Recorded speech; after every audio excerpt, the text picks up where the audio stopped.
മരിച്ചു കഴിഞ്ഞപ്പോഴാണ് അവരിലുള്ള അക്ഷയമായ ജ്ഞാനം കണ്ടോ. അപ്പൊ അവരെന്ത് ചെയ്തു? ജീവിച്ചിരുന്ന കാലത്ത് ചക്കക്കുരു പറക്കാൻ പോയില്ല. ജീവിച്ചിരുന്ന കാലത്ത് അവരെന്ത് ചെയ്യാൻ പോയി? ജ്ഞാനം. കർത്താവുമായിട്ട് ലയിച്ച് കർത്താവിൻ്റെ ജ്ഞാനം അവരുടെ അക്ഷയം അവരുടെ ആത്മാവിൽ, അവരുടെ അക്ഷയമായ ആത്മാവിലേക്ക് ഈ ജ്ഞാനം നിറയണം.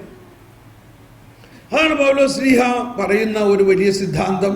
1 കൊരിന്ത്യർ 15:19 പറയുകയാണ്. ക്ലാസ്സിന് വിശദമായിട്ട് പോവുകയാണ്. എനിക്ക് അറിഞ്ഞൂടെ എവിടെ ചെന്ന് അവസാനിക്കുന്നു.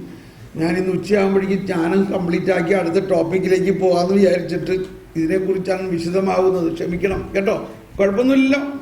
15:19 പറയുന്നത് എന്താ? ഒന്നെല്ലാവരും ഉച്ചത്തിൽ വിളിച്ച് പറഞ്ഞ് കറണ്ട് ഇല്ലാത്ത സമയത്തും കർത്താവ് ഈശോ പ്രസംഗിച്ചിരുന്നു. വായോ.